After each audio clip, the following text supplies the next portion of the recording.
وہ صحن میں بیٹھی تھی، عظمت علی وضو کر رہے تھے۔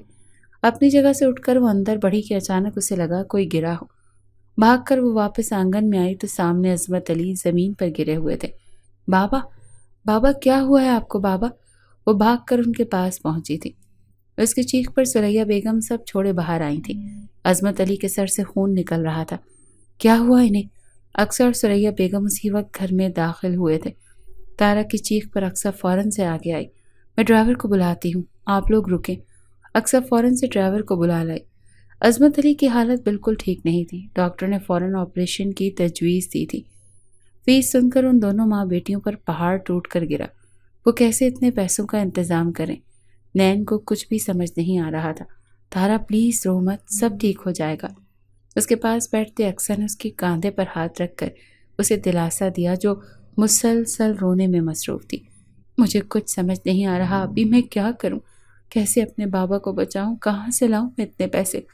تم مجھ سے پیسے لے لو تارا، اکثر نے بہت سوچ سمجھ کر اسے کہا تو اس نے جھٹکے سے سر اوپر اٹھا کر دیکھا۔ نہیں، میں آپ سے نہیں لے سکتی، میں واپس نہیں کر پاؤں گی۔ مت کرنا واپس، بلکہ پیسے کے بدلے تم میرا ایک کام کرنا۔ وہ اس لمحے میں دماغی کھیل کھیل رہی تھی۔ کیا کام؟ وہ میں بعد میں بتاؤں گی، فی الحال تم اپنے بابا کا سوچو بس، ان کا علاج ہو جائے گا، وہ ٹھیک ہو جائیں گے۔ آپ جو کہیں گے میں کروں گی، پلیز میرے بابا کو کچھ نہیں ہونا چاہیے۔ وہ سسک اٹھی۔ اس کے پاس تھا ہی کیا سوائے اپنی فیملی کے؟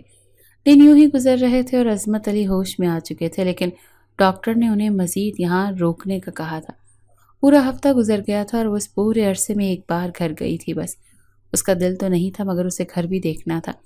ٹھیک 9 دن بعد عظمت علی کو اسپتال سے چھٹی ملی تھی۔ اکثر نے گاڑی بھجوائی تھی۔ اکثر نے ان 10 دنوں میں ہر طرح سے اس کی مدد کی تھی۔ وہ لوگ گھر آ گئے تھے، اپنے ماں باپ کو آرام کرنے کا کہتے۔ وہ آنگن میں آئی تو اکثر کو گھر میں داخل ہوتے پایا۔ آپ آئے نا؟ کیسی ہو؟ جی میں ٹھیک ہوں، آپ کا بہت شکریہ، آپ نے میری بہت مدد کی۔ آپ کی مدد کے بغیر پتہ نہیں کیا ہوتا۔ یہ سب کرنا میرا فرض تھا، میں آپ کا احسان کبھی نہیں اتار سکتی۔ اتار سکتی ہو نین تارا، میں نے تمہاری مدد کی، تم میری مدد کر کے سارے احسانات چکا سکتی ہو۔ میں؟ کیسے؟ اسے سمجھ نہیں آیا تھا اکثر کیا کہنا چاہ رہی ہے۔ دیکھو تارا، میں نے تمہاری مدد کی، میں چاہتی ہوں تم بھی میری مدد کرو۔ تم نے مجھ سے وعدہ کیا تھا کہ تم میری مدد کرو گی۔ میں کل اماں بیگم کے ساتھ تمہارے گھر تمہارا رشتہ لے کر آؤں گی اور تم اپنے گھر والوں کو راضی کرو گی۔ اقصیٰ نے اس کے سر پر دھماکہ کیا تھا۔ رشتہ؟ ہاں، آذر شاہ یعنی میرے شوہر کا رشتہ۔ میں چاہتی ہوں ان کی بھی اولاد ہو اور یہ خواہش میں ان کی پوری نہیں کر سکی۔ اگر تم ایسا کرو گی تو میں تمہارے بابا کے کھیت پر 1-2 لوگ لگا دوں گی تاکہ تمہارے بابا کو محنت نہ کرنی پڑے، بس تمہیں ہاں کرنی ہے۔ اقصیٰ کی بات پر وہ بالکل چپ تھی۔ یہ کیسی چیز مانگ لی تھی اقصیٰ نے اس سے؟ شادی، وہ بھی پہلے سے شادی شدہ انسان سے۔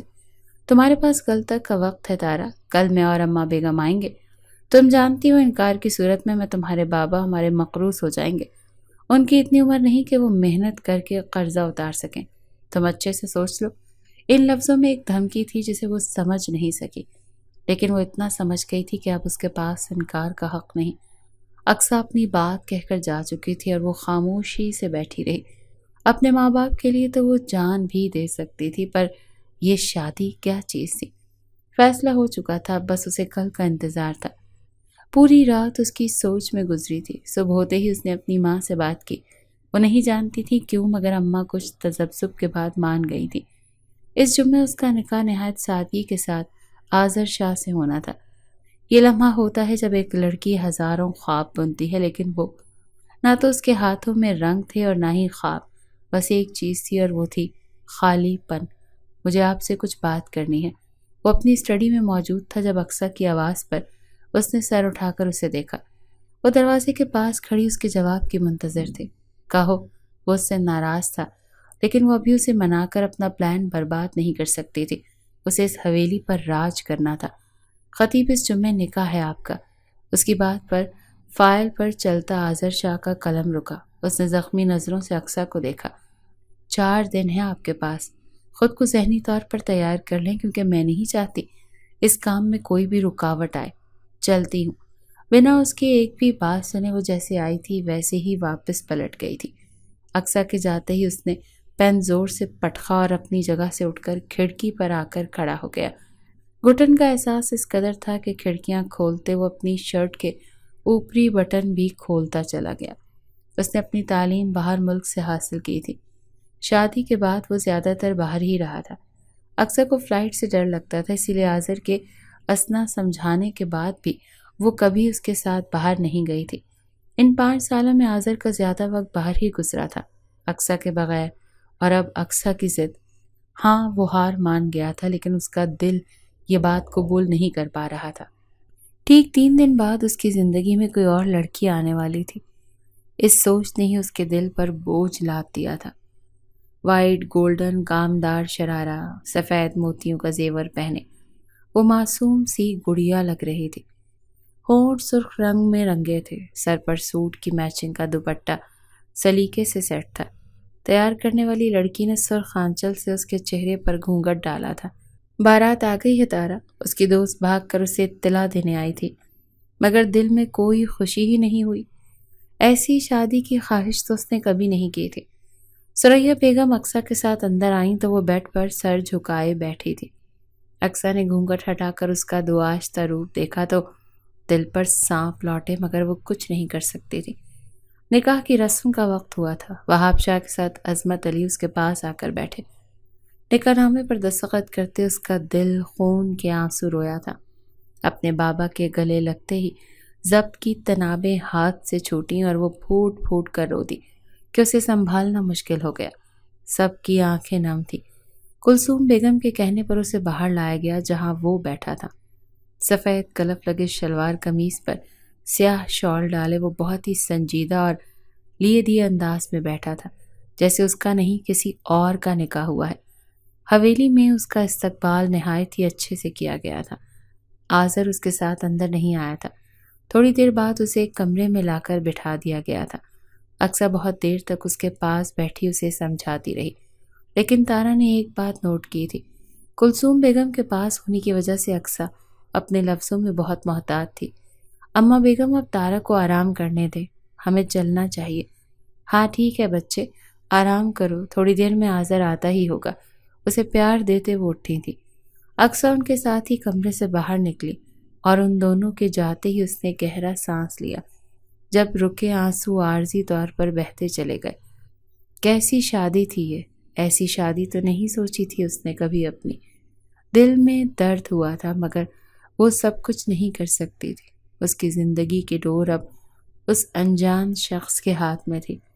وہ پچھلے 2 گھنٹوں سے ایک ہی زاویے میں بیٹھی تھی، کمر درد سے اکڑ گئی تھی، اس سے مزید بیٹھا نہیں جا رہا تھا، نیند سے آنکھیں بوجھل ہو رہی تھیں، اب تو آنسو بھی خشک ہو چکے تھے۔ اسے سمجھ نہیں آ رہا تھا سوئے یا مزید انتظار کرے۔ وہ اپنی سوچوں میں گم تھی جب دروازہ کھلا۔ آذر نے کمرے میں قدم رکھا تو سامنے ہی بیڈ پر وہ گھونگھٹ میں چھپا وجود دیکھ دروازے پر اس کے ہاتھ کی گرفت مضبوط ہوئی تھی۔ دروازہ لاک کرتے وہ قدم قدم اس کی جانب بڑھا تو بیڈ پر بیٹھی دلہن کا دل کانپا تھا۔ آپ کو اچھے سے پتا ہوگا کہ آپ سے میری شادی کس وجہ سے ہوئی ہے۔ اگر نہیں پتا تو میں آپ کو بتا دوں، آپ سے شادی صرف میں نے اقصیٰ کی خواہش پر کی ہے۔ اسے اولاد کی چاہتی، میں اس کی ضد کے آگے مجبور تھا۔ نہیں پوری کرتا ضد تو وہ مجھے چھوڑ دیتی، اور وہ آج ہی اس پر اس کی حیثیت واضح کر رہا تھا۔ میں امید کرتا ہوں کہ آپ مجھ سے کوئی امید نہیں لگائیں گے، کیونکہ میرے پاس آپ کو دینے کے لیے محبت نہیں ہے۔ ہاں آپ کی ضروریات پوری کرنا مجھ پر فرض ہے، لیکن محبت وہ میں آپ سے کبھی نہیں کر سکتا۔ 2 ٹوک انداز۔ اس کی آنکھ سے ایک آنسو ٹوٹ کر گال پر بہا تھا۔ وہ مزید کچھ کہتے کہتے ایک دم رکا۔ گھونگھٹ کے پیچھے اس کا چھپا وجود ہولے ہولے کانپ رہا تھا۔ اسے اپنے لفظوں کی سنگینی کا اچھے سے ادراک ہوا تھا۔ وہ رو رہی تھی۔ آذر نے اپنے لب سختی سے بھینچے۔ آپ جائیں، چینج کر لیں، سرد لہجے میں اسے کہتا وہ الماری سے اپنے کپڑے نکالنے لگا۔ تبھی اس کے کانوں سے چوڑیوں کی آواز ٹکرائی۔ اقصیٰ کو بالکل پسند نہیں تھا یہ شور۔ دروازے پر آذر کی گرفت مضبوط ہوئی تھی۔ خود پر ضبط کرتے وہ الماری ایسے ہی کھلی چھوڑتا بیلکنی میں چلا آیا۔ گھٹن اس قدر تھی کہ اس سے سانس بھی نہیں لیا جا رہا تھا۔ گہری سانس بھرتے اس نے خود کو ریلیکس کیا تھا۔ تھوڑی دیر بعد وہ کمرے میں واپس آیا تو کمرہ خالی تھا، وہ کہیں نہیں تھی۔ اپنے کپڑے لیے وہ ڈریسنگ روم میں بند ہو گیا۔ چینج کر کے وہ باہر آیا تو سامنے کھڑی لڑکی کو دیکھ اس کے قدم تھمے تھے، کمر سے نیچے تک آتے بال کھلے تھے۔ اس کی پشت آذر کی طرف تھی۔ آہستہ سے قدم اٹھاتے وہ آگے ہوا تو اپنے پیچھے اس کی موجودگی محسوس کی اور وہ بری طرح سے گھبراتے ہوئے پلٹی تھی۔ شہد رنگ آنکھیں خوف سے پھیلی۔ وہ اس پر جائز حق رکھتا تھا لیکن اس سے محبت نہیں کرتا تھا، اور آذر شاہ کے لیے محبت کے علاوہ کچھ بھی ضروری نہیں تھا۔ اس کے پہلو سے گزرتے وہ بستر پر دراز ہوا، مگر آج یہ بستر بھی اسے بے سکون کر رہا تھا۔ آپ اقصیٰ بی بی کے پاس جانا چاہتے ہیں تو جا سکتے ہیں، میں کسی سے ذکر نہیں کروں گی۔ وہ جو سر جھکائے بیڈ پر بیٹھا تھا، اس کی آواز پر آذر نے سر اٹھا کر اسے دیکھا، جو سر جھکائے بے چینی سے اپنی انگلیاں مروڑنے میں مصروف تھی۔ بیٹھو جی۔ اس کی روبدار آواز کو دھڑکتے دل کے ساتھ تارا نے سر اٹھا کر اسے دیکھا تھا۔ میں نے کہا بیٹھو، وہ اتنی سختی سے بولا تھا کہ تارا کا دل کیا زور زور سے روئے۔ تم چاہتی ہو میں اقصیٰ کے پاس جاؤں تمہیں چھوڑ کر؟ یہی کہا ہے نا تم نے؟ وہ اس کی بات دہرا رہا تھا، جس پر ہولے سے اس بات میں سر ہلایا۔ اور تم کیا جواب دو گی سب کو؟ وہ بہت سنجیدگی سے اس کے چہرے کو دیکھ رہا تھا، جیسے کچھ کھوجنا چاہتا ہو۔ اس کے سوال پر وہ الجھی تھی، یہ تو اس نے سوچا ہی نہیں تھا۔ وہ تو بس اس شخص کو یہاں سے دور بھیجنا چاہتے تھے۔ خاموشی کا دورانیہ طویل ہوا تو آذر نے اچانک اس کی کمر میں ہاتھ ڈال کر اسے اپنی طرف کھینچا تھا۔ وہ جو بیڈ کے کنارے ٹک کر بیٹھی تھی، اس کی ایک جھٹکے پر کٹی ڈال کی طرح اس کی طرف گری تھی۔ تم چاہتی ہو میں اقصیٰ کے پاس جاؤں اور لوگ اسے برا سمجھیں؟ اس کے کان کے پاس وہ سرد لہجے میں غرایا تھا۔ نہیں، وہ ٹھہری میٹھے لہجوں کی عادی۔ اس کی سخت گرفت اور آواز پر اس کے آنسو ضبط کی حدیں پھلانگتے اس کے گال پر بہتے چلے گئے۔ چہرہ ہاتھوں میں چھپائے بنا اس کے غصے کی پرواہ کیے وہ بس روتی چلی گئی۔ آپ قسم لے لیں، ہم نے تو کچھ نہیں سوچا ایسا۔ آپ بے چین ہیں، آپ ہم سے نفرت کرتے ہیں، اسی لیے ہم ہچکیوں سے روتے وہ اسے صفائیاں دے رہی تھی۔ آذر نے گہرا سانس بھرتے اپنے چہرے پر ہاتھ پھیرا۔ اپنی ساری فرسٹریشن وہ اس معصوم لڑکی پر نکال گیا تھا۔ وہ جانتا تھا، اسی لیے بنا کچھ کہے وہ اسے روتا چھوڑ اسٹڈی روم میں جا کر بند ہوا تھا۔ اسے بس اس وقت سکون چاہیے تھا۔ وہ سب سے مسکرا کر ملی تھی۔ اپنی تکلیفیں وہ خود تک رکھنے کی عادی تھی۔ اکثر اسے کئی بار کھوجنے کی کوشش کی مگر وہ کچھ کہہ نہیں سکی۔ ناشتے کے بعد وہ اپنے روم میں بیڈ پر بیٹھی تھی جب وہ اس کے سامنے آ کر بیٹھا۔ آذر نے اسے دیکھا اور پھر اپنا ہاتھ اس کے ہاتھ پر رکھا تھا۔ اس کی حرکت پر تارا نے جھٹکے سے سر اٹھا کر اسے دیکھا تو اسے ہی دیکھ رہا تھا۔ تمہیں جھوٹ بولنے کی ضرورت نہیں ہے اقصیٰ سے۔ میں نے جھوٹ نہیں، کیوں نہیں بتایا تم نے اسے کہ کل ہمارے درمیان کیا ہوا تھا؟ وہ آپ سے ناراض ہو جاتی۔ اس کے ہاتھ کے نیچے اپنے دبے ہاتھ کو نکالنے کی کوشش کرتے وہ ہلکان ہو رہی تھی، لیکن آذر شاہ کی گرفت اس کے ہاتھ پر مضبوط تھی۔ تم کیوں اس شادی کے لیے راضی ہوئی، وہ بھی یہ جان کر کہ میں شادی شدہ ہوں؟ کیا کمی تھی آخر تم میں ایسی؟ وہ لفظوں کے تیر چلاتا اس کے دل پر وار کر رہا تھا۔ تارا کے ہاتھ پر اس کی گرفت اتنی مضبوط تھی کہ انگلی میں پہنی انگوٹھی اس کی کھال میں دھس گئی تھی۔ تکلیف سے اس کی آنکھیں نم ہونے لگی تھیں۔ تم جیسی لڑکیوں کو میں اچھے سے جانتا ہوں، جو ان آنسوؤں سے دوسروں کو بیوقوف بناتی ہیں، لیکن میں بیوقوف نہیں ہوں نین تارا۔ یہ بھول ہے تمہاری کہ میں تمہیں کوئی مقام دوں گا۔ اس کا ہاتھ سختی سے جھٹکتے اس نے تارا کا منہ دبوچا اور اس کے منہ پر غراتے وہ جھٹکے سے اسے بیڈ پر پھینکتے کمرے سے نکلتا چلا گیا، اور اس کے جاتے ہی وہ پھوٹ پھوٹ کر روتی۔ اس کا دم گھٹنے لگا تھا یہاں، اسے نہیں رہنا تھا یہاں۔ وہ کچھ بھی کر لے گی، کیسے بھی کر کے اقصیٰ کا دیا احسان اتار دے گی، مگر وہ یہاں نہیں رہے گی۔ اس نے سوچ لیا تھا۔ اماں بیگم کمرے میں آئیں تو اسے روتے دیکھ بری طرح گھبرا گئیں۔ تارا کیا ہوا ہے بیٹا، رو کیوں رہی ہو؟ کیا ہوا مجھے بتاؤ۔ اس کے تڑپتے سسکتے وجود کو دیکھ کر انہوں نے فوراً سے اسے اٹھاتے سینے سے لگایا تھا۔ مجھے گھر جانا ہے، پلیز آپ مجھے گھر بھجوا دیں، مجھے یہاں نہیں رہنا، مجھے گھر جانا ہے، میں بری لڑکی نہیں ہوں۔ وہ ہچکیوں سے رو رہی تھی، اس کا جسم کپ کپا رہا تھا۔ اما بیگم کی نظر اس کی انگلی پر پڑی جہاں پر بنے زخم سے خون رس رہا تھا۔ یہ کیسے ہوا؟ اس انگلی پر چوٹ کیسے لگی؟ ان کا دل انجانے خوف سے دھڑکا۔ مجھے گھر جانا ہے، پلیز جانے دیں۔ اس کی بس ہو گئی تھی۔ اچھا ٹھیک ہے، رونا تو بند کرو بیٹا، میں بات کرتی ہوں آذر سے۔ نہیں، آپ انہیں کچھ مت کہیں، وہ مجھ سے نفرت کرتے ہیں۔ اور وہ ہچکیاں لیتے اما بیگم کو ساری سچائی بتا گئی۔ وہ مزید اس رشتے کو نبھانے کی کوشش بھی نہیں کرنا چاہتی تھی۔ اس نے انہیں اقصیٰ کی سچائی سے آگاہ کر دیا تھا۔ آذر اقصیٰ کے پاس موجود تھا جو آنکھوں میں آنسو لیے پاس بیٹھی تھی۔ آذر، ادا بڑی سرکار آپ کو اپنے کمرے میں بلا رہی ہیں۔ اس سے پہلے وہ کچھ بھی کہتا ملازمہ کی آواز پر وہ رکا تھا۔ آتا ہوں میں، جائیں اماں بیگم بلا رہی ہیں۔ اقصیٰ کے کہنے پر وہ اس کے کمرے سے نکلتا نیچے اماں بیگم کے کمرے میں آیا تو وہ اسے بیڈ پر بیٹھی نظر آئیں۔ آپ نے بلایا تھا؟ ہاں بیٹھو، کچھ ضروری بات کرنی ہے تم سے۔ وہ بہت سنجیدہ تھی۔ آذر، آپ تارا کو طلاق دے دیں۔ ان کی اس بات پر اس نے جھٹکے سے سر اٹھایا۔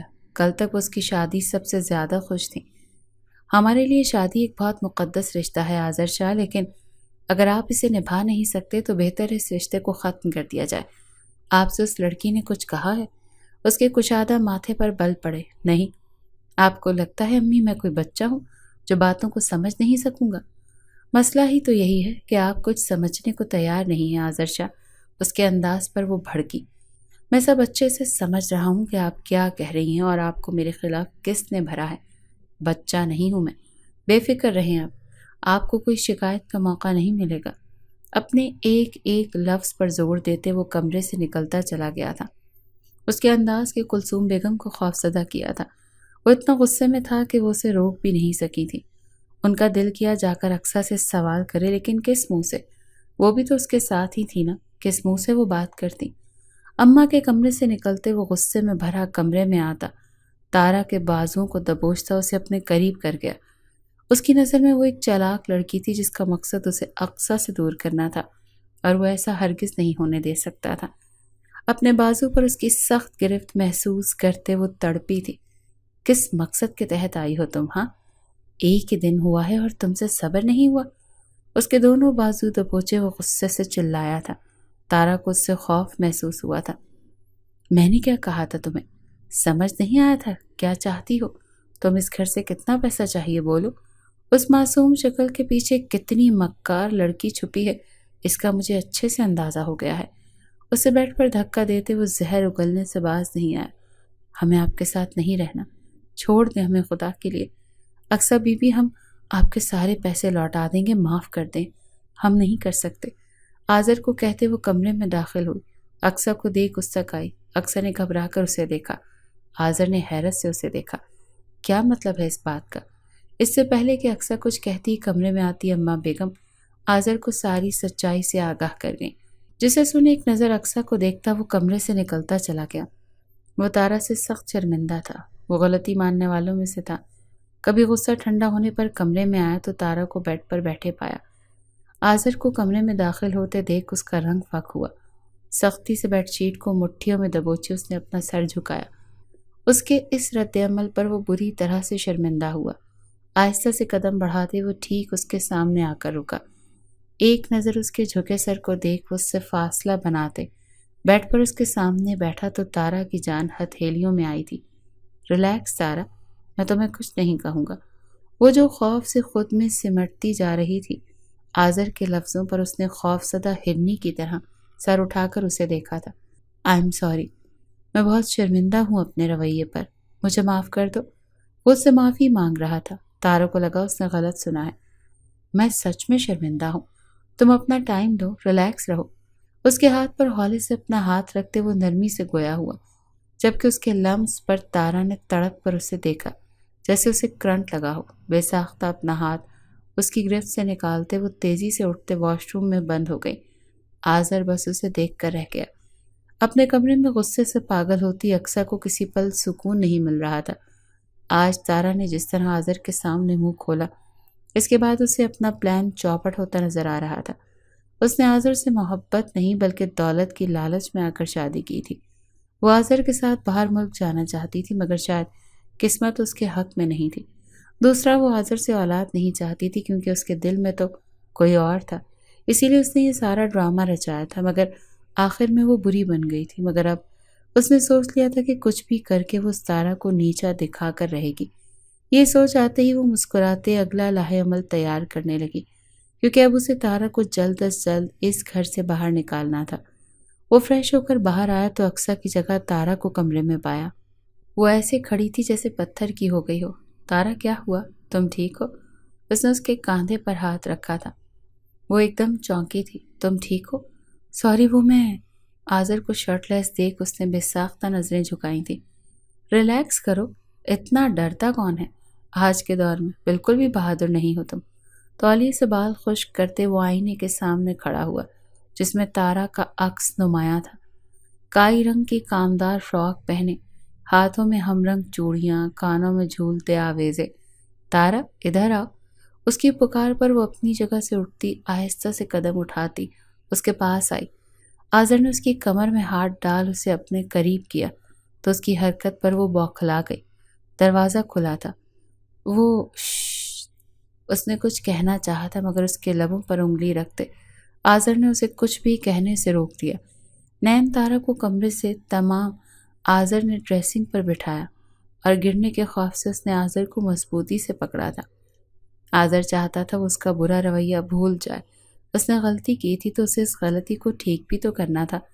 فی الحال وہ اقصیٰ سے بات نہیں کرنا چاہتا تھا۔ اس نے جو کیا وہ آذر شاہ کے لیے ناقابل قبول تھا۔ آذر، اقصیٰ کی آواز پر تارا ایک جھٹکے سے اس سے دور ہوئی تھی۔ میں کب سے آپ کا ویٹ کر رہی تھی۔ تارا کو نظر انداز کیے وہ آذر کے پہلو سے لگی تھی۔ آذر نے ایک نظر نین تارا کو دیکھا جو نظریں جھکائے کھڑی تھی۔ کیا ہوا؟ مجھے کچھ پیسے چاہیے، وہ لاٹ سے بولی جس پر وہ سر ہلا گیا۔ ٹھیک ہے، میں آتا ہوں، جلدی آ جائیں پلیز۔ نین پر جتاتی نگاہیں ڈالے وہ کمرے سے نکل گئی۔ میں آتا ہوں۔ سنیں، وہ جو دروازے کی جانب بڑھا تارا کی آواز پر رکا۔ کیا میں اماں اور بابا سے ملنے گھر چلی جاؤں؟ وہ اسے اجازت مانگ رہی تھی۔ یہ ڈر بھی تھا کہ کہیں وہ منع نہ کر دیں۔ ہاں کیوں نہیں، میں خود چھوڑ کر آؤں گا۔ آذر نے اس کے دل کی بات کہہ دی، اور بھلا اسے کیا چاہیے تھا؟ تارا کو کہتا وہ اقصیٰ کے پاس آیا جو بیڈ پر بیٹھی اسی کی منتظر تھی۔ کب تک ناراض رہیں گے؟ بس کر دیں اب۔ لاٹ سے اس کے گلے میں باہیں ڈالتی وہ ایک ادا سے کہتے آذر کے قریب ہوئی، مگر آذر اس کے ہاتھ پیچھے کرتا اس سے دور ہو گیا۔ تم نے جو کیا وہ ٹھیک نہیں تھا اقصیٰ۔ تم نے مجھ پر ایک بہت بڑی ذمہ داری ڈال دی ہے۔ یہ ذمہ داری وقتی ہے، بچہ ہوتے ہی آپ اسے چھوڑ دینا آذر۔ اقصیٰ کی بات پر آذر نے حیرت سے اسے دیکھا۔ شادی اور طلاق جیسے اس کے لیے مذاق تھا۔ اب ان فضول باتوں کو چھوڑیں، میں اماں کے گھر جا رہی ہوں، جلد واپس آ جاؤں گی، مجھے بس پیسے دے دیں۔ وہ اپنی ہی کہی جا رہی تھی۔ آذر شاہ نے پیسے اس کے حوالے کیے اور کمرے سے نکل آیا۔ اس کی نظر نیچے پڑی جہاں تارا اماں بیگم اور باقی گھر والوں کے ساتھ بیٹھی باتیں کر رہی تھی۔ وہ یہ منظر دیکھنا چاہتا تھا جہاں اقصیٰ کو چاہتا تھا، مگر وہ کبھی اس کی فیملی کے قریب ہی نہیں ہو سکی۔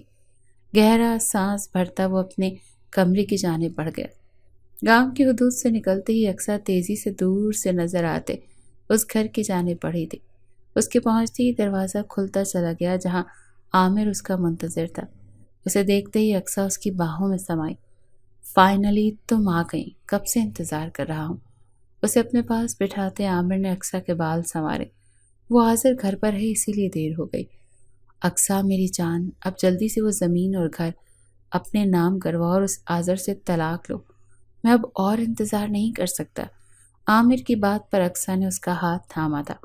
میں خود اس قید بھری زندگی سے نکل کر تمہارے ساتھ رہنا چاہتی ہوں عامر۔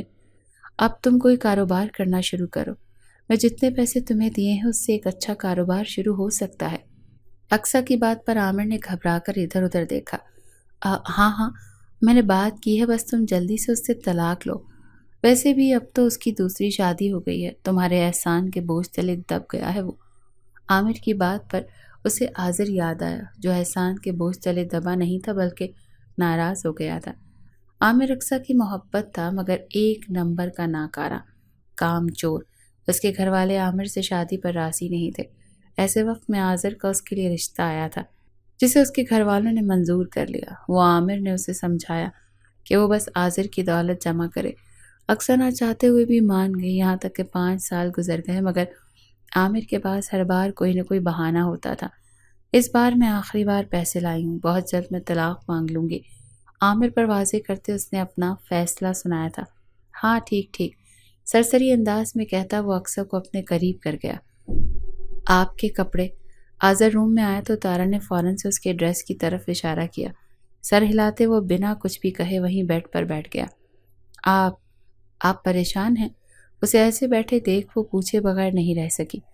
آذر نے ایک نظر اسے دیکھا اور پھر اپنا ہاتھ اس کی جانب بڑھایا۔ تارا نے آہستہ سے اس کا بڑا ہاتھ تھاما۔ اس کا ہاتھ تھامے آذر نے اسے بالکل اپنے پاس بٹھایا تھا۔ آپ کیوں پریشان ہیں؟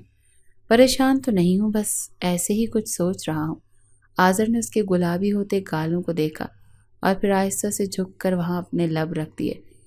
وہ میں چینج کر کے آتا ہوں، پھر بات کرتے ہیں۔ اسے کہتے وہ اپنے کپڑے لیے واش روم میں بند ہو گیا۔ اس کے جانے پر حیا سے تارا کے چہرے پر مسکراہٹ آئی تھی۔ ایک بھرپور دن کے بعد وہ اپنے کمرے میں آئی تو آذر بیڈ پر دراز کوئی فائل پڑھنے میں مصروف تھا۔ اس کے سرہانے چائے کا مگ رکھتے وہ مڑی مگر تبھی اس کا ہاتھ آذر کی گرفت میں آیا۔ بیٹھ جاؤ۔ آذر کے کہنے پر وہ خاموشی سے اس کے پاس بیٹھ گئی تھی۔ سب ٹھیک ہے؟ یہاں کوئی پرابلم تو نہیں ہو رہی نا؟ جی۔ کیا اب بھی مجھ سے ڈر لگتا تھا؟ چہرے پر آتی بالوں کی لٹ کو کان کے پیچھے کرتے وہ آہستہ سے پوچھ رہا تھا۔ نہیں، دھڑکتے دل کے ساتھ اس نے جواب دیا۔ آذر نے آگے بڑھ کر اس کے ماتھے پر اپنے لب رکھے۔ آپ بہت اچھے ہیں۔ اپنے ہاتھ پر آذر کی نرم گرفت محسوس کر وہ دل سے بولی تھی۔ وہ واقعی ایک شاندار مرد تھا۔ آپ کی چائے۔ اس کی نظروں سے گھبراتے اس نے جلدی سے چائے کی طرف اشارہ کیا۔ اس کی گھبراہٹ پر آذر مسکرا دیا۔ مجھ سے اتنا کیوں گھبراتی ہیں آپ؟ ایسا تو نہیں ہے۔ اس کا دل دھڑکا تھا۔ چلے اگر ایسا ہے تو آج رات پتہ چل جائے گا، زومائنی انداز میں کہتے وہ اس کے چھکے چھڑا گیا تھا۔ میں آتی ہوں۔ گھبرا کر وہ کمرے سے نکلتی چلی گئی۔ اس کے جاتے ہی آذر کے چہرے پر مسکراہٹ آئی تھی۔ آذر اور تارا کو خوش اور مطمئن دیکھ اقصیٰ کے سینے پر سانپ لوٹ رہے تھے۔ حالانکہ آذر اسے بھی برابر وقت دیتا تھا۔ اس نے اپنا پلان بنا لیا تھا، اسے بس خاص وقت کا انتظار تھا اور وہ خاص وقت جلدی آ گیا۔ تارا امید سے تھی۔ ایسے میں حویلی میں خوشی کی لہر دوڑ گئی۔ پورے گاؤں میں مٹھائی بانٹی گئی۔ باپ بننے کے احساس نے ہی آذر شاہ کے خون کو بڑھایا تھا۔ ایسا جذبہ وہ پہلی بار محسوس کر رہا تھا۔ وہ خوش تھا، اس نے بے حد خوش، اور اس کی اسی خوشی کو غارت کرنے اقصیٰ اس کے پاس آئی۔ مبارک ہو آذر۔ تمہیں بھی بہت مبارک ہو اقصیٰ۔ مسکرا کر کہتے اس نے اقصیٰ کا ہاتھ تھاما اور اسے اپنے پاس بٹھایا۔ اب آپ کی فیملی بن گئی ہے آذر، ہے نا؟ تو کیوں نہ آپ مجھے ماں بننے کا تحفہ دیں، کیونکہ میں بھی تو ماں بنوں گی نا۔ اس کی بات پر آذر شاہ مسکرایا۔ بالکل، جو حکم کرو، کیا چاہیے؟ مجھے وہ مری والا گھر بہت اچھا لگتا ہے، کیا آپ اسے میرے نام کر سکتے ہیں؟ اس کی فرمائش پر آذر شاہ نے ایک نظر اسے دیکھا۔ تم نے جو میرے اور میرے گھر والوں کے لیے کیا ہے، اس کے بعد میں کچھ بھی کر سکتا ہوں۔ میں آج ہی وکیل سے بات کرتا ہوں۔ آذر کی بات پر اقصیٰ کھل کر مسکرائی۔ جیسا اس نے سوچا تھا ویسا ہی اگلے 4 دن میں کاغذات بن چکے تھے۔ وہ گھر اس کے نام ہو رہا تھا۔ اس کے دل میں خوشی بڑھ رہی تھی تو وہیں تارا کے لیے نفرت جڑ پکڑتی جا رہی تھی۔ وہ آذر شاہ سے تارا کو دور کرنا چاہتی تھی، بس نفرت کی وجہ سے۔ اس کے لیے وہ اپنا اگلا لاہ عمل تیار کرنے لگی، مگر وہ نہیں جانتی تھی کہ اس بار وقت اس کے ساتھ نہیں ہے۔ وقت تیزی سے گزر رہا تھا، سب کی زندگیاں معمول کے مطابق چل رہی تھیں۔ آذر تارا کو زیادہ توجہ دینے لگا تھا۔ آذر کی محبت پاتے ہی وہ کھل اٹھی تھی۔ حویلی میں خوشیاں لوٹ آئی تھیں۔ اقصیٰ سب کو خوش دیکھ کر اکثر اپنی جان جلاتی رہتی تھی، کیونکہ وہ ان سب کو خوش نہیں دیکھنا چاہتی تھی، خاص کر تارا کو۔ تارا کو آذر کی زندگی میں لانے کا فیصلہ اس کا تھا، مگر وہ جانے سے پہلے اسے تارا کو بھی برباد کرنا چاہتی تھی۔ یہ انہی عام دنوں میں سے ایک دن کی بات تھی۔ آذر اپنے کسی کام سے شہر گیا ہوا تھا اور ایسے میں اقصیٰ کو عامر کی یاد شدت سے آ رہے تھے۔ وہ اسے خوشخبری سنانا چاہتی تھی کہ بہت جلد وہ اور عامر شادی کر سکتے ہیں۔ اس نے فیصلہ کر لیا تھا کہ وہ آذر سے اب طلاق کی بات کرے گی، کیونکہ زمین پیسہ اس کے ہاتھ میں تھا۔ وہ عامر کے ساتھ سکون بھری زندگی کی شروعات کرنا چاہتی تھی۔ یہی سوچ کر وہ دن میں سب کے سونے کے بعد خاموشی سے حویلی سے باہر نکل آئی، بنا کسی کی نظروں میں آئے۔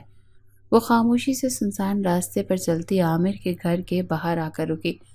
عامر سے ملاقات کے بعد وہ خوشی خوشی واپس حویلی آئی، مگر اسے بہت بڑا جھٹکا لگا تھا، کیونکہ لاؤنج میں ہی سب موجود تھے اور انہی سب لوگوں میں ایک آذر بھی تھا جو اسے خاموش نظروں سے دیکھ رہا تھا۔ اس کے چہرے پر کرب بھرے آثار تھے، جیسے وہ کسی بات پر اس سے خفا ہو یا اس کا دل پوری طرح ٹوٹا ہوا ہو۔ کہاں گئی تھی اقصیٰ؟ کس سے مل کر آ رہی ہو؟ اس کے سوال پر اقصیٰ نے گھبرا کر آذر کو دیکھا، جو اٹھ کر اس کے سامنے کھڑا ہوا تھا۔ آذر، میں صرف سچ سننا چاہتا ہوں۔ جھوٹ مت بولنا اقصیٰ۔ وہ سنجیدہ تھا۔ اقصیٰ کو لمحے کو اس سے خوف آیا تھا۔ اقصیٰ نے گھبرا کر سب کو دیکھا۔ تارا کو دیکھ اس کے جسم میں آگ لگی تھی۔ کہیں نہیں گئی تھی۔ کیا ہو گیا ہے آپ کو آذر؟ ضبط کرتے اس نے آذر کو پرسکون کرنا چاہا، تبھی اماں بیگم آگے بڑھی اور ایک تھپڑ اس کے منہ پر دے مارا۔ جس آوارہ عاشق سے تم مل کر آ رہی ہے نا، وہ آیا تھا یہاں پر۔ ان کی بات پر اقصیٰ نے بے یقینی سے اسے دیکھا۔ سب کچھ بتا کر گیا ہے وہ؟ ایسا نہیں ہو سکتا، آپ لوگ جھوٹ بول رہے ہیں۔ ابھی کچھ ہی وقت پہلے تو وہ عامر کے سارے کاغذات اور پیسے دے کر آئی تھی۔ وہ آیا تھا اور چلا گیا واپس، تمہاری سچائی ہمیں دکھا کر، آذر نے کرب سے اس سے کہا تھا۔ اور آپ یقین کر رہے ہیں اس کی بات کا؟ اگر اپنی آنکھوں سے نہ دیکھا ہوتا تو شاید یقین نہ کرتا۔ جس وقت اقصیٰ عامر کے پاس جا رہی تھی، آذر اسے دیکھ کر چونکا اور اس کے پیچھے گیا، جہاں اس نے آذر اور اقصیٰ کو جس طرح دیکھا وہ ناقابل برداشت تھا۔ یہ سچ جانتے ہی اقصیٰ کی ہوائیاں اڑی تھیں۔ بہت اچانک ہی آگے بڑھتے اس نے تارا کو بری طرح دھکا دیا۔ سنبھلنے کی کوشش کرنے کے باوجود وہ بری طرح سے زمین پر گری تھی اور اس کی چیخیں پوری حویلی میں گونجی تھی۔ آذر گھبرا کر اس کے پاس آیا، جو تکلیف سے پاگل ہو رہی تھی۔ بنا کسی کی پرواہ کیے وہ تارا کو لیے اسپتال بھاگا تھا۔ اسپتال کے کوریڈور میں ٹہلتے آذر مضطرب تھا۔ تارا اندر تھی اور اس کی حالت نازک تھی۔ وہ تخلیق کے آخری مراحل میں تھی۔ ان 9 مہینوں میں وہ کتنی خوش رہی تھی، یہ صرف آذر جانتا تھا۔ کہیں نہ کہیں اس کے دل میں تارا کی محبت پروان چڑھ رہی تھی۔ اقصیٰ کا خود سے دور رہنا اس سے چھپا نہیں رہا تھا۔ اسے پچھلے 6 ماہ سے اقصیٰ کے افیئر کا پتہ تھا، مگر وہ خود پر ضبط پہرے بٹھائے اپنی آنکھوں سے سب دیکھنے کا متمنی تھا۔ اور آج جب یہ ہوا تو اس کا دل بس لمحے کو اداس ہوا، مگر پھر نارمل، جیسے وہ اس سے کبھی محبت کرتا ہی نہیں تھا، یا شاید پہلے سے ہی اس نے اپنے دل کو مضبوط کر لیا تھا۔ وہ اقصیٰ کی بے وفائی کا بدلہ کبھی تارا سے نہیں لے سکتا تھا، کیونکہ وہ جانتا تھا کہ ہر عورت بری نہیں ہوتی، اور آج تارا یہاں اسپتال میں تھی تو اس کا دل چیخ چیخ کر گواہی دے رہا تھا کہ تارا اس کے دل میں بس چکی ہے۔ ایک طویل صبر آزما انتظار کے بعد ڈاکٹر نے باہر آ کر خبر سنائی کہ ان کے یہاں بیٹا ہوا ہے۔ تارا ٹھیک تھی۔ یہ خبر سنتے ہی پوری حویلی میں خوشی کی لہر دوڑ گئی تھی۔ 1 ہفتے بعد تارا کو حویلی میں لایا گیا، جہاں اس کا شاندار استقبال ہوا۔ سب خوش تھے سوائے اقصیٰ کے، جس نے جائز رشتے کے ہوتے ہوئے بھی ناجائز کو چنا۔ آذر سے طلاق کے بعد وہ آذر کے پرانے گھر میں منتقل ہو گئی۔ وہ اس قابل نہیں تھی کہ کسی کا سامنا کر سکتی۔ اس کی یہی سزا تھی کہ وہ اپنے ہی ہاتھوں سے اپنا گھر جلا کر تباہ کر چکی تھی۔ وہ اکیلی رہ گئی تھی، کوئی اس کے پاس نہیں تھا۔ اس کی لالچ نے اسے برباد کر دیا تھا۔ دوسری طرف تارا اور آذر نے اپنے بیٹے کا نام محسن رکھا تھا۔ چاروں اور خوشیاں تھیں۔ اماں بیگم نے سب کی خوشیوں کی دعا کی تھی۔